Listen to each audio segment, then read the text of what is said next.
大家好，我是议员。在前不久，官方在韩国举办了韩国4周年线下见面会，当然也是有问答环节。那之前我也是有做过一期，不过里面写的东西都是玩家写的，可能有些东西写的不够详细，或者是看不明白。不过后来官方有整理了一个比较完整版、比较详细的，我们来看一下。从第一个问题开始就可以看到跟之前我做那个版本的差异了，他问的问题是有一点出入的。这里提出的反馈是他认为有必要阻止或者是减少更多王国变成死国，变成战力很低的王国，战斗能力低的王国。战力低跟战斗能力低是不一样的东西啊，你们要了解。对于这种王国，希望可以通过合并的方式改进。那我在之前强调过很多次，官方讲过他们并不会合并伺服器，因为你要合并的话也是有蛮多问题的。假设真的合并的话，你要怎样合并？你是跟隔壁王国合并吗？假设真的合并，你的王国旁边就是先锋王国，你没有办法跟他合并的话怎么办？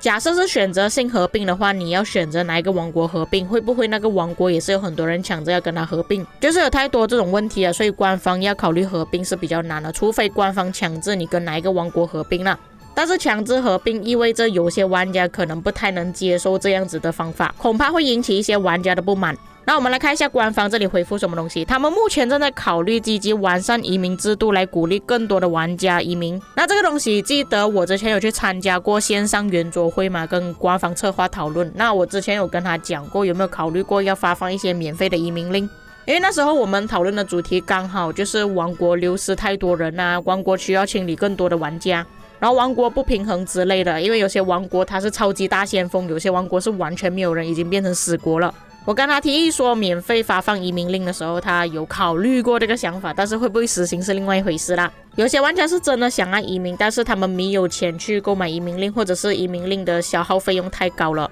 虽然联盟商店可以购买移民令，但是讲真的，你看过哪一个联盟是无条件的发放移民令给你的呢？所以我觉得这一点官方可能可以提供一些活动之类的，可能难度会高一点点啊，但是可以获得移民令，反正你都可以放在联盟商店了，何况是我们玩一些活动获得。那当然我还有看过一些玩家，他们就开了一个联盟，然后自己建立了20多个小号去弄那个联盟积分，拿到移民令。听起来很容易，但是实际上做起来是真的很难啊。这个东西其实在国服有实行，这个东西在国服那边叫出移民，有一些玩家他们会专门开联盟，然后收集了一堆的联盟积分。假设你真的要买移民令的时候，你只要跟那个人沟通，然后给了钱之后，他就会放那个移民令在联盟，你自己去购买就行了。国际服好像也是有类似的交易，但是比较少，因为我们交易的方式比较困难。不过我觉得官方还是要认真考虑一下这件事情啊，毕竟不是每一个玩家都可以移民啊。如果可以更方便的移民，让一些王国可以起死回生的话，当然会更好。其实官方目前也是在认真考虑过移民的事情啊。那你们可以看到，当你们打完 KVK 之后，剩下的3天，官方会让你用更少的移民令移民去当时你正在打着的 KVK 其中一个王国。虽然是减少了移民令需求，但是你能移民的王国可能来来去去都是差不多的。比方说你在 CD 组，然后你匹配到的王国都是 CD 组，你这样子也是回去同样的地方而已。比方说你打先锋 A 国，那你来来去去也是先锋 A 国，你没有办法去到 CD 国的，或者那些王国根本就不是你想要去的王国。不过我觉得比起合并的移民，确实是一个比较好的解决方案，这个官方可能要认真考虑一下。接着是匹配制度，但他讲目前的 KVK 匹配系统显然有很多问题，认为匹配的时候要综合考虑，防止一些有1000个玩家的王国配上200个玩家的王国。那这里官方的回复，我相信各位应该想到他们回复什么东西。哎呀，我们有一直在改进我们的匹配制度啊，有在合理的调整匹配结果啊。这个东西讲来讲去讲了这么多年，还是一样没有改进啊。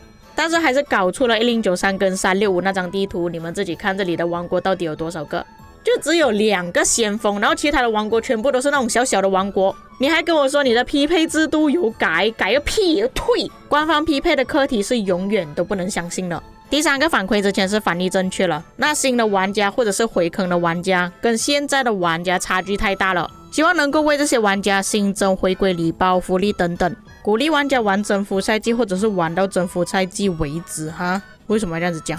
官方回答他们会观察这些玩家的反馈，还有玩家对于征服赛季的体验进行改进。上面的问题所谓的坚持到征服赛季，可能是觉得到了征服赛季玩就没有什么意思了。假设我没有理解错误的话啦，其实征服赛季最大的问题就是水晶科技，有很多玩家都不想要去买水晶科技。尽管现在获得水晶科技的方法变多了，但是还是需要通过氪一点点金来获得水晶，比方说水晶阵图跟水晶月卡。虽然官方改出了水晶科技这个东西呢，确实是有玩家可以氪金，但是间接性也是完全逼退了一些根本不想要去氪金的玩家。也就是因为水晶科技差距太大，有些玩家他们根本都不能野仗了，只能天兵而已。你们觉得这样子玩有意思吗？甚至最近还有主播说到，哇，对方水晶科技太强了，不想要去跟对方打，跟对方满科技的玩家打，无非就是送击杀给他们而已。就连主播都这样子讲了，何况是一些小玩家呢？那我相信有一些观众知道我讲哪一个王国哪一个主播啦。不过我老实说，如果那个王国再是这样啊，全部玩家都氪金啊，满水晶科技这样子打 KVK 的话，迟早没有对手，没有人想要跟他们玩了。第4个反馈，现在能够申请的 KVK 数量很少，基本上能选的地图都是固定了。这里就问官方有没有考虑重置一些地图，或者是开发新的地图。他们有考虑重置地图、开发新的地图，还有删除掉一些没有玩家想要去玩的地图。不知道是不是我的错觉，我感觉现在的玩家其实都不是很在乎出什么新的地图。像以前推出新地图的时候，我看到比较多的玩家都是比较兴奋，想要知道新的地图到底是怎样玩的，反而现在好像没有什么兴趣了。这个问题我要问一下现在在看这部影片的观众，你们是不是对新的地图已经没有兴趣了？或是你们认为现在当前拥有的地图已经足够了，不需要再开发更多新的地图？接着就是我之前爆料过的新统帅消息，他讲现在除了李成桂之外，没有其他可以用的统帅。他这边讲的应该是韩国统帅啦，希望能够推出更多韩国统帅。那之前我讲到这一点的时候，大多数的观众都是认为说新的统帅就是韩国统帅。那官方这里所讲的是他们考虑会推出这些韩国统帅，并不是说新的统帅肯定就是这几个韩国统帅，所以各位冷静一点。而且他们是讲考虑而已，不一定是全部都是出韩国统帅。但是官方这里的回答跟我上次做的影片呢就有一点出入了。他这里讲除了世宗大王、崔英将军，还有包括金玉信，这里有3个，我们之前看到只有2个而已。在之前我透露的时候，我看到有不少的观众说有可能是远程统帅来的。我就搜索了一下这3个统帅的一些故事啊，我觉得有很大可能朝鲜世宗他应该是领袖统帅，大多数的帝王啊都是领袖统帅来的。在之前圆桌会的时候，官方有透露过那些新的领袖统帅呢都会变成驻方。接着第2位崔营将军啊，这个之前有观众跟我讲我写错了啊，我去看了一下这个将军的资料，他居然可以活到77岁啊！如果是以古代来讲啊，要活到这么长寿呢是比较难一点的，尤其是打仗的。那从这一点基本上可以排除掉这个崔营将军他是骑兵的可能性了，因为骑兵大多数都是短命鬼啊，他应该不会在骑兵里面。但是我看了资料才发现到，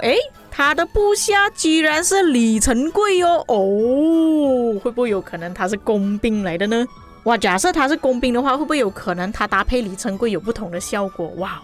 这样子想一下好像也不错哦。不过一般来讲官方不会搞这种东西啊，你们可以看刘彻跟霍去病就知道，一个组织一个部下，可是刘彻是步兵，霍去病是骑兵，并且我看他的资料后面有讲到李成桂因为受到亡命要出军，在过程中发生了兵变，李成桂跟崔营将军发生了激战，但是最后崔营将军不敌李成桂，最后是被李成桂给处死的。李成桂是工兵，那崔营不是步兵了吗？因为工兵是克制步兵的嘛。那说到仇恨那边的官方是确实做的比较好，比方说萨拉丁跟理查，一个步兵一个骑兵，并且萨拉丁的技能还是专门克制理查的。像英法百年战争，贞德跟爱德华王子，一个工兵一个骑兵，斯巴达王跟阿尔特米，一个工兵一个步兵。那根据以往官方所推出的统帅，我不排除崔营将军有很大可能是步兵，然后被李成桂射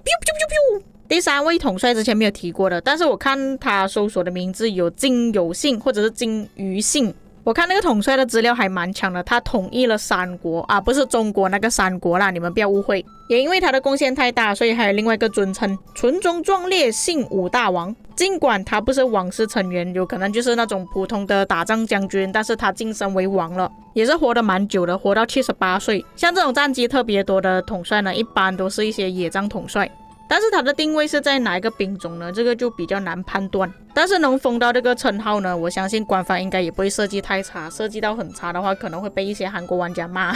所以官方这里是已经明确说了，他们有考虑要出这3个统帅，但是什么时候出现，是不是真的会出现，这个还是要等之后官方更新。最后一个问题，随着时间的推移，更多功能和系统添加到游戏中，变成我们需要操作更多东西，相对的更多的疲劳。希望官方提高操作的便利性。这个问题就是之前我翻译的时候不太了解它写什么东西，但是官方这里写了就比较容易了解。那你们不要看到官方这里写这么长的回答，总结来说它只有讲到会改进，或者是你们有什么想法可以反馈给官方知道。其实我有一个东西想讲很久了，那如果你是有用 iPad 玩这个游戏的玩家，应该可以发现到旁边的统帅栏只有出现3个头像而已。我跟官方反馈的时候，他讲之前是考虑到手机画面比较少，所以只能显示3个统帅而已，但是他们忽略掉了 iPad 的画面比较大，其实你要容纳7个统帅也是可以的，就算不是7个，至少也可以容纳5个，会比较方便操作嘛。所以我是希望官方可以改掉这一点。还有之前就是看到玩家有反馈说，在旁边的统帅栏如果可以看到统帅的怒气释放的话会更好。